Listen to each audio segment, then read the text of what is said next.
ಕರ್ತನಲ್ಲಿ ಪ್ರಿಯ ಸಹೋದರ ಸಹೋದರರೇ, ನಿಮ್ಮೆಲ್ಲರಿಗೂ ತಂದೆಯಾಗಿರೋ ದೇವ್ರ ನಾಮದಲ್ಲೂ ನಮ್ಮ ರಕ್ಷಕರಾಗಿರುವಂಥ ಮೆಸ್ಸಿನಾದ ಯೇಸು ಅವ್ರ ನಾಮದಲ್ಲೂ ವಂದನೆಗಳನ್ನು ಸಲ್ಲಿಸೋನಾಗಿದ್ದೇನೆ.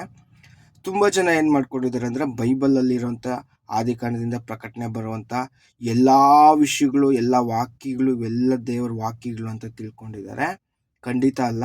ಸೊ ದೇವರ ವಾಕ್ಯ, ದೇವರ ಮಾತು ಅಂತ ಹೇಳ್ಬೇಕಾದ್ರೆ, ವಾಕ್ಯ ದೇವ್ರ ಮಾತು ಅಂದರೆ ಅದು ಯೆಹೋವ ದೇವರು ಹೇಳಿರಬೇಕು.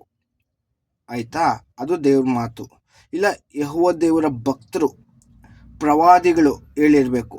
ಯೆಹೋವ ದೇವರು ಹಿಂಗೆ ಹೇಳಿದ್ರು, ಹಿಂಗೆ ಹೇಳಕ್ಕೆ ಹೇಳಿದ್ರು ಅಂತ ಹೇಳ್ಬಿಟ್ಟು ದೇವರ ಪರವಾಗಿ ಅವ್ರು ಹೇಳಿರಬೇಕು. ಅದು ದೇವ್ರ ಮಾತು.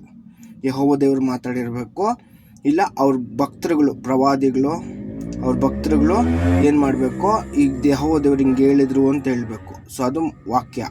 ಮತ್ತು ಕರ್ತರು ಅವ್ರು ಹೇಳಿರೋದು, ನಾನು ನನ್ನ ಸ್ವಂತವಾಗಿ ಏನು ಮಾತಾಡಲ್ಲ, ತಂದೆ ನನಗೇನೇನು ಮಾತಾಡ್ಬೇಕಂತ ಹೇಳಿದರೆ ಅದನ್ನು ಮಾತ್ರ ಹೇಳ್ತೀನಿ ಅಂತ ಹೇಳ್ತಾರೆ. ಸೊ ಕರ್ತರು ಮಾತಾಡಿರೋದು. ಸೊ ವಾಕ್ಯ ಅಂದರೆ ದೇವ್ರು ನನಗೆ ಹಿಂಗೆ ಹೇಳಿದ್ರು ಅಂತೇಳಿ ಹೇಳಿರೋಂಥದ್ದು, ದೇವ್ರ ಬಾಯಿಂದ ಬಂದಿರೋಂಥದ್ದು, ಅವ್ರ ಭಕ್ತರ ಮುಖಾಂತರ ಬಂದಿರೋದು ಮಾತ್ರ ವಾಕ್ಯ. ಇನ್ನು ಬೇರೆ ಯಾವುದು ವಾಕ್ಯ ಅಲ್ಲ. ಅದೆಲ್ಲ ಹಿಸ್ಟ್ರಿ. ಇವಾಗ ಆದಾಮ್ ಇಷ್ಟು ವರ್ಷ ಬದುಕಿದ್ರು, ಇಷ್ಟು ವರ್ಷ ಇದಾದರು, ಅವ್ರ ಮಕ್ಕಳು ಇಷ್ಟು ವರ್ಷ ಬದುಕಿದ್ರು, ಅವ್ರು ಹಿಂಗೆ ಊರಿಗೆ ಹೋದ್ರು, ಅಲ್ಲಿ ಇಷ್ಟು ದಿವಸ ಟ್ರಾವೆಲ್ ಮಾಡಿದ್ರು, ಹಿಂಗೆ ಮನೆಗೆ ಮಾಡ್ಕೊಂಡಿದ್ರು, ಈ ಥರ ಎಲ್ಲ ನಡೀತು ಅಂತ ಎಲ್ಲ ಹೇಳುವಂಥದ್ದೆಲ್ಲ ಹಿಸ್ಟ್ರಿ. ಅದು ಇತಿಹಾಸ.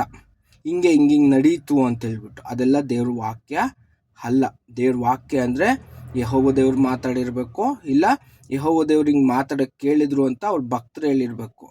ಇಲ್ಲ ಅಂದರೆ ಕರ್ತರು ಮಾತಾಡಿರಬೇಕು. ಅಷ್ಟೇ ದೇವ್ರ ವಾಕ್ಯ. ಓಕೆನಾ?